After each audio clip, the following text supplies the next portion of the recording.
Hello everyone, myself Bharti and welcome to all on my YouTube channel।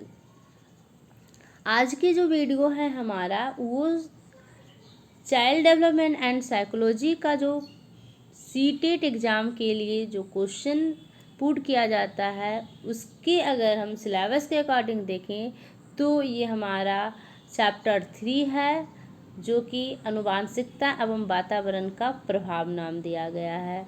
और इसका introduction video हम लोगों ने पहले ही देख चुके हैं। और आज हमारा जो है effect of heredity that means आनुवांशिकता का प्रभाव बालक पे किस तरह से पड़ता है और वातावरण का प्रभाव एक बालक पर किस तरह से पड़ता है, ये कैसे इफ़ेक्ट करता है।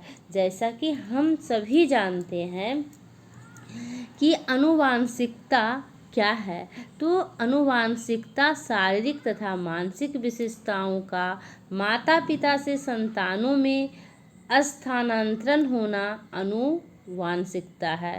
ठीक है, अगर हम अपनी बोलचाल की भाषा में समझें कि आनुवांशिकता किसे कहते हैं तो हमारे अंदर जो हमारे पूर्वज और हमारे माता पिता का गुण आ जाता है उसे हम आनुवांशिकता कहते हैं, उसे हम हेरिडिटी कहते हैं। ठीक है, वंशानुक्रम माता पिता से संतानों को प्राप्त होने वाले गुण है।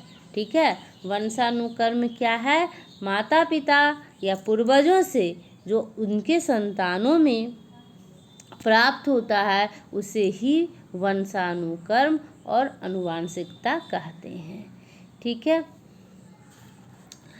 तो हम यहाँ समझ लिए हैं कि आनुवांशिकता क्या है, तो एक प्रकार का गुण है। कैसी गुण है, जो हमारे पेरेंट्स से मेरे में हस्तांतर होता है वह गुण को क्या कहते हैं, आनुवांशिकता कहते हैं। अब ये जो हेरिडिटी है ये किस प्रकार से एक बालक को प्रभावित करता है, किस किस पक्ष में इसका प्रभाव देखने को मिलता है। और हम लोगों ने यह भी जानते हैं कि व्यवहारवादी जितने भी मनोवैज्ञानिक हैं उनका मानना है कि बालक के विकास पे वंशानुक्रम से अधिक वातावरण को महत्व दिया जाता है, क्योंकि उनका कहना है कि बालक के विकास पर वंशानुक्रम का कम प्रभाव होता है और वातावरण पर अधिक प्रभाव होता है। क्योंकि अगर कोई भी बालक बहुत ही बुद्धिमान माता पिता का है और उसको हम एकदम से जंगल एरिया में रखें तो वो क्या, उसका जो मूल प्रवृत्ति है वो डेवलप हो पाएगा, नहीं हो पाएगा। इसलिए व्यवहारवादी मनोवैज्ञानिक का मानना है कि वातावरण का प्रभाव जो है बालक के विकास पर अधिक पड़ता है। ठीक है, तो अब हम समझेंगे कि हेरिडिटी का प्रभाव किस तरह से बालक के विकास पर पड़ता है। तो इसमें सबसे पहला जो है शारीरिक लक्षणों पर प्रभाव। शारीरिक लक्षण मीन्स आप अपने आसपास देखते हैं कि बहुत सारे आपका नेबर्स होते हैं, आपका पड़ोसी होते हैं, उनके बच्चे एकदम अपनी पेरेंट्स के जैसा, अपनी माँ के जैसा, अपने पिता के जैसा एकदम टू कॉपी उसी के तरह लगता है देखने में। तो इससे हम समझ सकते हैं कि जो हेरिडिटी है वह शारीरिक लक्षणों पर प्रभाव डालता है। और दूसरा हमारा जो शारीरिक लक्षण के अंदर जो पॉइंट है वह है बालक के रंग रूप और शारीरिक गठन। बालक के रंग रूप और शारीरिक गठन, इसमें कहा जाता है कि जो बालक है अगर उसके पेरेंट्स डैट मीन उसके मम्मा और डैडी अगर गोरे हैं तो 99% चांसेस होता है कि बच्चा भी गोरा होगा, और अगर उसके मम्मा और डैडी काले हैं तो 99% चांसेस होता है कि बच्चा जो है काले होंगे। ठीक है, और ऐसा देखने को भी मिलता है। लेकिन आप कभी कभी एक्सेप्शन में देखते हैं कि बच्चे गोरे माता पिता के काले क्यों हो जाते हैं, तो वह जो है अन्य गुण जो होता है, उनके पूर्वजों का जो गुण होता है उसका समावेश होता है, इसलिए बच्चा जो होता है अपोजिट हो जाता है। ठीक है, आई होप ये पॉइंट आपको क्लियर हुआ होगा। अब हम लोग मूव करते हैं नेक्स्ट पॉइंट की तरफ। तो नेक्स्ट पॉइंट हमारा है जीन्स जोड़ों में होने का प्रभाव। जैसा कि हम सभी ने समझा था कि जो हमारा जीन होता है वो क्या है, तो क्रोमोसोम जो होता है, एक मानव में 46 क्रोमोसोम्स होता है। क्रोमोसोम्स को गुणसूत्र भी कहते हैं। ठीक है, मानव के अंदर कितना क्रोमोसोम्स होता है, तो 46 होता है। अगर यही पूछा जाए कि कितना युग में या पेयर में होता है, तो 23 होता है। ठीक है, इसको पेयर बनाएंगे तो 23 हो जाएगा। और प्रत्येक क्रोमोसोम्स में बहुत ज़्यादा संख्या में जो है अनलिमिटेड जीन होता है। ठीक है, अनलिमिटेड जीन होता है। तो अनलिमिटेड जीन जो होता है वो जीन जोड़ों में होने के कारण उसका प्रभाव देखने को मिलता है। क्या प्रभाव देखने को मिलता है? जो जीन, तो जोड़ों में जीन रहने का प्रभाव यह होता है कि यदि किसी जोड़े में दोनों जीन जो है वो प्रखर होंगे, तो उस व्यक्ति में वह विशिष्ट लक्षण दिखाई देगा कि वह कलर को पहचान नहीं पाएगा। कोई कलर में वो पहचानने में संघर्ष करता है, वो पहचान नहीं पाता है। और यदि एक जीन प्रखर हो और दूसरा प्रतिगामी है, टैट्विन्स प्रखर नहीं है, तो ज़्यादा जो प्रखर जीन है उसी का अस्तित्व रहेगा।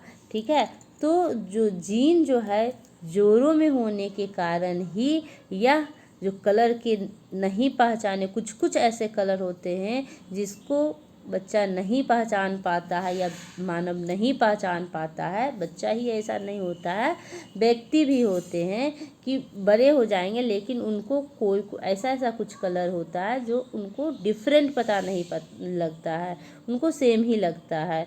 ठीक है, अब हम लोग देखेंगे समलक्षणी, जिसे फिनोटाइप्स कहा जाता है। और ये जो है फिनोटाइप्स, इसको बहुत ही कम इसके बारे में आपको देखने को मिलेगा, क्योंकि समलक्षणी जो होता है, फिनोटाइप होता है, इस पर हम लोग फोकस नहीं करते हैं, क्योंकि यहाँ से क्वेश्चन अभी तक नहीं आया है, इसलिए हम लोग फोकस नहीं करते हैं। लेकिन आगे जो एग्ज़ाम होगा उसमें आने का ज़्यादा संभावना होता है, इसलिए हम लोग मेन जितने भी पॉइंट हैं उसको हम लोग डिस्कस करते हैं, ताकि एग्ज़ाम में कोई भी तरह का परेशानी नहीं हो। तो हम समझेंगे कि समलक्षणी, जिसे फिनोटाइप्स कहते हैं, ये क्या है। तो जो अभिलक्षण दिखाई देते हैं और प्रदर्शित होते हैं, ठीक है, उसे हम क्या कहते हैं? फिनोटाइप्स कहते हैं। जैसे कि ये फिगर में आप देख पा रहे हैं कि ये जो बच्चा है और उसके मम्मा का दोनों का आँख का जो कलर है एकदम सेम है। ठीक है, तो ये लक्षण तो हमको दिखाई दे रहा है और प्रदर्शित भी हो रहा, तो इसे हम क्या कहेंगे? फिनोटाइप्स कहेंगे। ठीक है, क्या कहेंगे इसको? फिनोटाइप्स कहेंगे। वैसे अभिलक्षण जो दिखाई देता है, ठीक है, जैसे आँखों का रंग, ये मम्मा और बच्चे का जो आँखों का रंग है एकदम सेम है, ब्राउन कलर का है, ब्लू कलर का है, तो ये इसको हम फिनोटाइप्स कहेंगे। ठीक है, और कुछ ऐसे भी आई कलर होता है, ब्राउन, ब्लू, ब्लैक। ठीक है, तो वो अगर जिस तरह का आई का कलर पेरेंट्स का है, उसी तरह का आई कलर अगर बच्चों को होता है तो उसे फिनोटाइप्स कहते हैं। और नेक्स्ट हमारा है सम जीनोटाइप्स, इसे जीनोटाइप्स भी कहा जाता है। अब सम जीनोटाइप्स क्या है? वैसे अभिलक्षण जो हमें प्रदर्शित नहीं होता है, जो हमें बाहर से नहीं दिखता है, उसे हम कहते हैं सम जीनोटाइप्स। जैसे अगर इंटेलिजेंस की बात करें तो वो हमें बाहर से नहीं दिखता है ना, तो उसे हम क्या कहेंगे? जीनोटाइप्स। वो बाहर से नहीं दिखता है परंतु प्रदर्शित नहीं होते हैं, उन्हें क्या कहेंगे हम? जीनोटाइप्स कहेंगे। लेकिन इनका जो गुण है वो इनके बालक में सेम होता है, तब हम क्या कहेंगे? जीनोटाइप्स कहेंगे। और अगला हम पॉइंट का बात कर लेते हैं, कलर ब्लाइंडनेस। तो कलर ब्लाइंडनेस क्या होता है, इसको हम समझेंगे। महिला में रंगों को पहचानने की अंधता, ठीक है, अथवा किन्हीं विशेष रंगों की संवेदना नारी से नर से अधिक होता है। महिला में रंगों को पहचानने की जो अंधता है, कलर ब्लाइंडनेस है, यह जो नर से अधिक हो सकती है, ठीक है। और ये जो है, अगर कोई पेरेंट्स को, कोई माता को ये कलर ब्लाइंडनेस नहीं है, फिर भी वो क्या कर सकती है? एक नर शिशु में यह हस्तांतरण कर सकती है, ठीक है। मतलब अगर उसके मम्मी को कलर ब्लाइंडनेस दोष का नहीं है, कलर को पहचानने में कुछ प्रॉब्लम नहीं है, फिर भी उनके पुत्र को कलर ब्लाइंडनेस होने का चांसेस रहता है। इसी को कलर ब्लाइंडनेस कहा जाता है, ठीक है। नेक्स्ट पॉइंट हम लोग समझेंगे, जो हेरिडिटी का इफेक्ट है वो और क्या चीज़ पर पड़ता है। अभी हम लोग समझे थे कि हेरिडिटी का जो इफेक्ट है शारीरिक लक्षणों पर पड़ता है, शारीरिक लक्षणों के प्रभाव पर पड़ता है, जिसके अंदर इतना पॉइंट को हम देखे थे।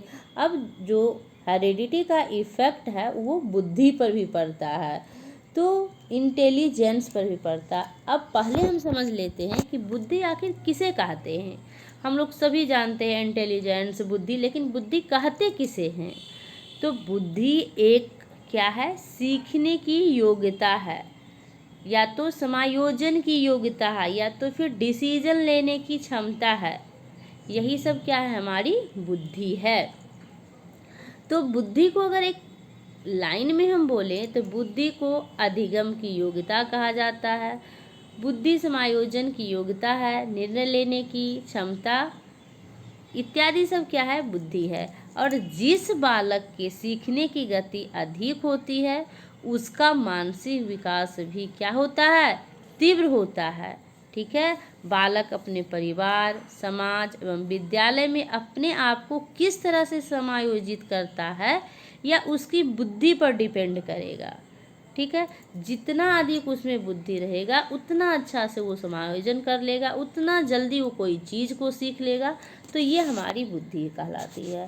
अब थोड़ा सा डेफिनेशन देख लेते हैं कि जो गॉडेड महोदय हैं उन्होंने कहा कि मंद बुद्धि के माता पिता का जो संतान होता है वह मंद बुद्धि का ही होता है, और जो तीव्र बुद्धि माता पिता का संतान होता है वह तीव्र बुद्धि वाला ही होता है, ठीक है। ये किनका कहना है? ये अकॉर्डिंग टू गॉडेड का कहना है कि जो मंद बुद्धि के माता पिता होते हैं उनके बच्चे भी मंद बुद्धि के होते हैं, और जो तीव्र बुद्धि के माता पिता होते हैं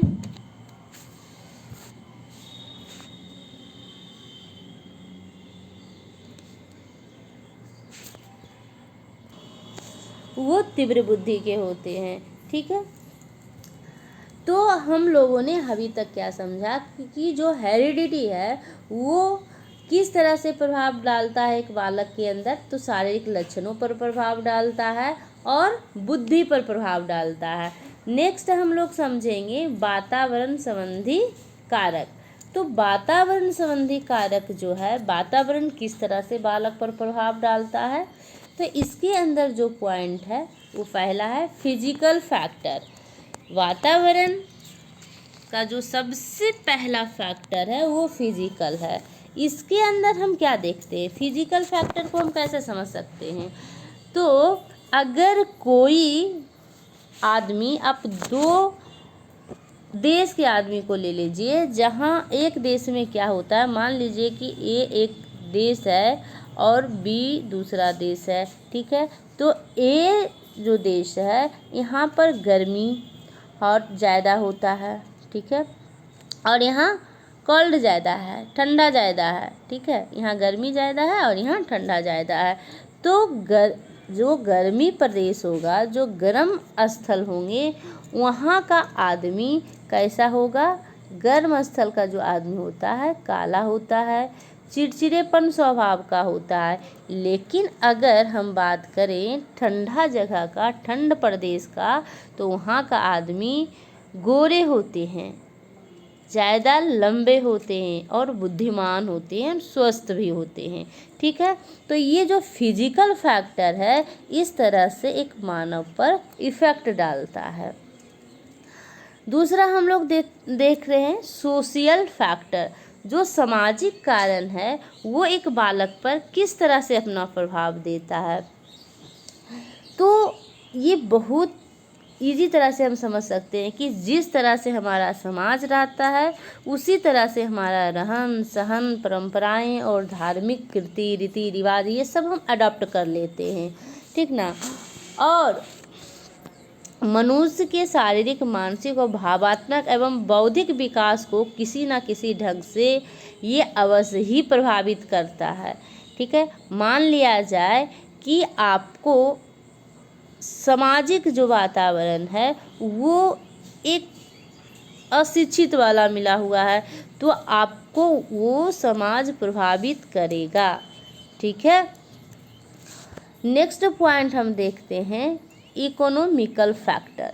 इकोनॉमिकल फैक्टर मतलब धन से केवल हम इसका अनुमान नहीं लगाते हैं, हम धन से क्या करते हैं, अर्थ इकोनॉमी से हम क्या करते हैं, अगर मेरे पास पैसा है, मनी है, तो हम क्या करते हैं, उस पैसा से हम पौष्टिक चीज़ें खरीदते हैं जिससे मनुष्य का शारीरिक विकास होता है। और धनहीन अगर जो व्यक्ति है उसको पैसा नहीं रहने के कारण उसका बहुत ऐसे विकास है वो नहीं हो पाता है। जैसे हम ले लेते हैं कोई ग्रामीण क्षेत्र का बच्चा और कोई शहरी क्षेत्र का बच्चा, या तो फिर हम ले लेते हैं एक गरीब, जो ग्रामीण क्षेत्र का बच्चा है वो एक निधन परिवार का है, गरीब है, और दूसरा एक धनी परिवार का है। अब दोनों बच्चा को हम कंपेयर करेंगे तो बहुत डिफरेंट देखने को मिलेगा। ऐसा क्यों? ऐसा इसलिए क्योंकि उसका जो आर्थिक कारक है वो डिफरेंट था। जो निधन परिवार का बच्चा है उसको पैसा की कमी रहने के कारण वो अच्छे स्कूल नहीं गए, और अच्छे स्कूल नहीं जाने के कारण उनको उस तरह से अवसर नहीं मिल पाया। पैसा नहीं रहने के कारण वो जो हमारा न्यूट्रिशन है, जो हमारा डाइट है, वो डाइट नहीं ले पाया, सारे पोषण तत्व है वो नहीं ले पाया, बैलेंस डाइट नहीं ले पाया, तो उसका जो शारीरिक विकास है वो प्रभावित हुआ। और जब शारीरिक विकास प्रभावित होगा तो सारा का सारा जो डेवलपमेंट है, सारा का सारा जो विकास है वो प्रभावित होता है। क्यों? क्योंकि सभी जो विकास है एक दूसरे से जुड़ा हुआ है, रिलेटेड है, संबंधित है, ठीक है। फोर्थ पॉइंट हमारा है कल्चर फैक्टर। कल्चर फैक्टर के अंदर हम सभी जानते हैं कि धर्म और संस्कृति जो है मनुष्य के विकास को अत्यधिक प्रभावित करती है। क्यों? खाने का ढंग, रहन सहन का ढंग, हमारा पूजा पाठ करने का ढंग, समारोह मनाने का ढंग, संस्कार का ढंग, ये हमारी संस्कृति है। और जिन संस्कृतियों में वैज्ञानिक कारण भी समाहित होती है, कोई भी हम समारोह मनाते हैं या कोई भी रस्म करते हैं उसमें वैज्ञानिक कारण भी है। तो जहाँ जिस संस्कृति में अंधविश्वास है और रूढ़िवाद है तो उसका समाज जो है उतना ज़्यादा विकास नहीं कर पाता है, उसका विकास बहुत कम होता है। और जो समाज अंधविश्वास से, रूढ़िवाद से हटा हुआ है, दूर है, उसका समाज जो है ज़्यादा डेवलप करता है। तो संस्कृति भी जो है एक वातावरण के अंदर फैक्टर है, ठीक है, जो कि मनुष्य को इफेक्टेड करता है। अब हम लोग समझेंगे कि इस चैप्टर में अभी तक कितने क्वेश्चन सीटेट में पूछे गए हैं और किस प्रकार के क्वेश्चन आते हैं।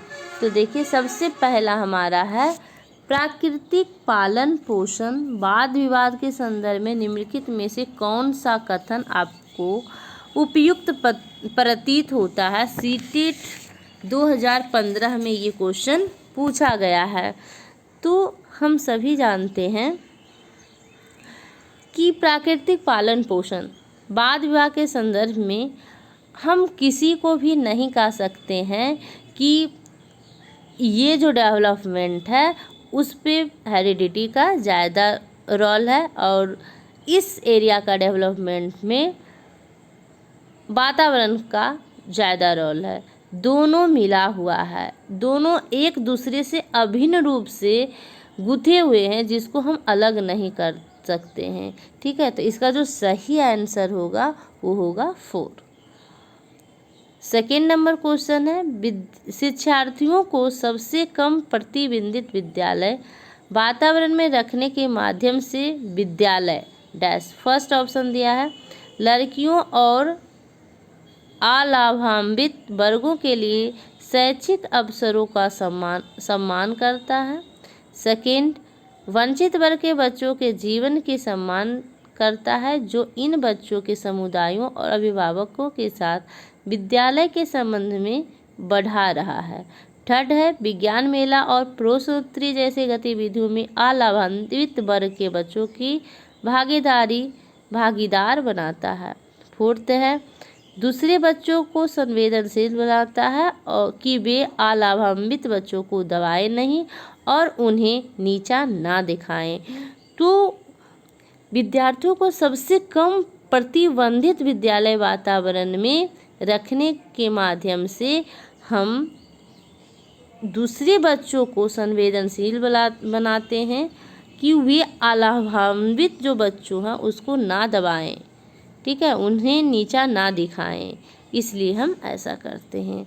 थर्ड जो क्वेश्चन निम्नलिखित में से कौन सा उपागम अशांतकारी व्यवहार संबंधी विकार वाले बच्चों के साथ व्यवहार करने के लिए बच्चे को उसके आसपास के लोगों का और सामाजिक संस्थाओं के साथ अंतःक्रिया का सुझाव देता है। फर्स्ट ऑप्शन इसका है मनोगत्यात्मक, सेकेंड है पर्यावरणीय और थर्ड है जीव मनोवैज्ञानिक और फोर्थ है व्यवहारवादी। तो हम अभी जस्ट डिस्कस किए हैं कि अशांतकारी व्यवहार संबंधी जो विकार है वो बच्चों के साथ व्यवहार करने के लिए बच्चों को उसके आसपास के लोगों और सामाजिक संस्थाओं के साथ अंतःक्रिया करने का सुझाव देता है। यह जो है क्या है, ये पर्यावरणीय है, क्योंकि पर्यावरण क्या है, हमारे चारों तरफ की चीज़ें हैं, ठीक है।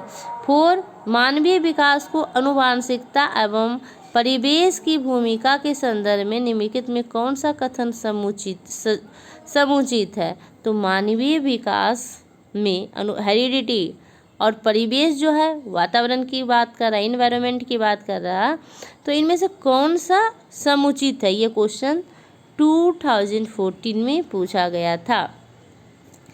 तो इसका जो सही ऑप्शन है वो फर्स्ट है विकास के विभिन्न क्षेत्रों में आनुवांशिकता एवं परिवेश के सापेक्षिक प्रभाव परिवर्तनशील है, ठीक है। दोनों का जो सापेक्षिक प्रभाव है वो कैसा है, परिवर्तनशील है, किसी में किसी को ज़्यादा और किसी में किसी को कम। जैसा कि अभी हम लोगों ने देखा कि व्यवहारवादी जो हैं वो बालक के विकास पे ज़्यादा से ज़्यादा वातावरण का प्रभाव मानते हैं, ठीक है। तो इस तरह से इसका जो सही ऑप्शन है वो फर्स्ट है।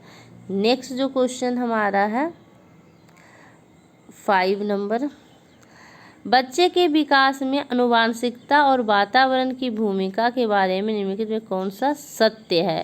क्वेश्चन ये आया हुआ है 2013 में।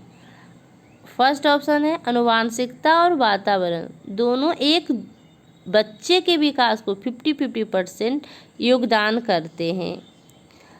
सेकेंड है समवयस्कों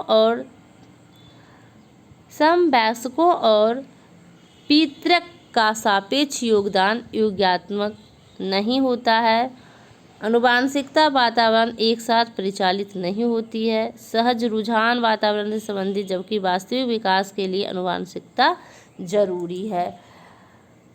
यहाँ क्वेश्चन में पूछा था कि बच्चे के विकास में आनुवांशिकता और वातावरण की भूमिका के बारे में कौन सा सत्य है, तो हम कह सकते हैं कि बच्चे के विकास में दोनों का 50-50% होता है।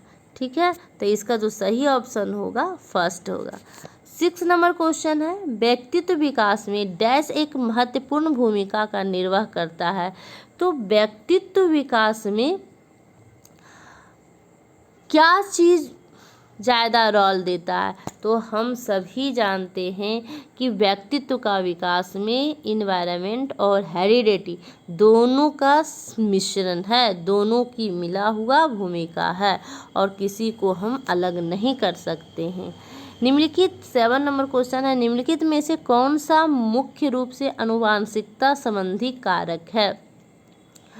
तो आनुवांशिकता संबंधी कारक कौन सा है, अभी हम लोगों ने देखा कि आँखों का रंग जो है आनुवांशिकता संबंधी कारक है। ठीक है, क्योंकि उसके पेरेंट्स के जिस तरह का आई कलर होता है उसी तरह का उसके बेबी का भी होता है, तो फर्स्ट ऑप्शन इसका सही है। 8 नंबर क्वेश्चन है निम्नलिखित में से डैश के अतिरिक्त सभी वातावरणीय निम्नलिखित में से डैश के अतिरिक्त सभी वातावरणीय कारक विकास के आकार देते हैं। ये क्वेश्चन जो है सीटेट 2012 में पूछा गया था। फर्स्ट है पौष्टिकता की गुणवत्ता, सेकेंड है संस्कृति, थर्ड है शिक्षा की गुणवत्ता और फोर्थ है शारीरिक गठन। तो इसका जो सही ऑप्शन है वो 4 है, क्योंकि ये सब जो है ये वातावरणीय कारक के रोल है, पौष्टिकता, शिक्षा की गुणवत्ता और संस्कृति, लेकिन शारीरिक गठन जो है ये आनुवांशिकता हेरिडिटी का प्रभाव है। ठीक है, तो इसका जो सही ऑप्शन होगा वो 4 होगा। नेक्स्ट क्वेश्चन 9 नंबर क्वेश्चन हम देखेंगे आनुवांशिकता को डैश सामाजिक संरचना माना जाता है। ये क्वेश्चन सीटेट 2011 में पूछा गया है और इसका फर्स्ट ऑप्शन है गौण, सेकेंड है गत्यात्मक, थर्ड है स्थिर और फोर्थ है प्राथमिक। तो आनुवांशिकता को डैश सामाजिक संरचना माना जाता है, ये इसका जो सही ऑप्शन है वो है 3 स्थिर। 10 है मानव व्यक्तित्व परिणाम है। तो ये बहुत ही इजी क्वेश्चन है, अगर आप हमारा आनुवांशिकता एवं वातावरण का इंट्रोडक्शन वीडियो देखे होंगे तो आप नॉर्मली समझ पाएंगे कि जो मानव का व्यक्तित्व है वो आनुवांशिकता और वातावरण की अंतःक्रिया का परिणाम है, इसलिए इसका जो सही ऑप्शन होगा 4 होगा। आई होप ये वीडियो आपको पसंद आया होगा। अगर वीडियो पसंद आया तो वीडियो को लाइक करें और अपने दोस्तों के साथ शेयर करें ताकि उनका भी हेल्प हो जाए, और ऐसे ही वीडियो पाने के लिए आप हमारे चैनल को सब्सक्राइब कर लें और बेल आइकन को प्रेस कर लें ताकि लेटेस्ट जितने भी अपडेट होता है आपके पास सबसे पहले पहुँचे। और मैं आपको बता दूं कि मैं अपने चैनल पे सीटेट 2021 एग्ज़ाम को लेकर एक स्पेशल सीरीज चलाया है, जिसमें हम लोग जीरो से स्टार्टिंग से CDP पार्ट को कवर कर रहे हैं। और मैं आपको विश्वास दिलाती हूँ कि अगर आप इन सारे वीडियो को देखते हैं तो CDP में आपको कहीं भी दिक्कत नहीं होगा। चाहे आप कोई भी इंडिया का कोई भी टीचिंग एग्ज़ाम दे रहे हैं तो आपको CDP से कोई भी दिक्कत होने वाला नहीं है। आप इसमें 30 आउट ऑफ 30 मार्क्स ला सकते हैं। तो थैंक यू, मिलती हूँ अगले वीडियो में।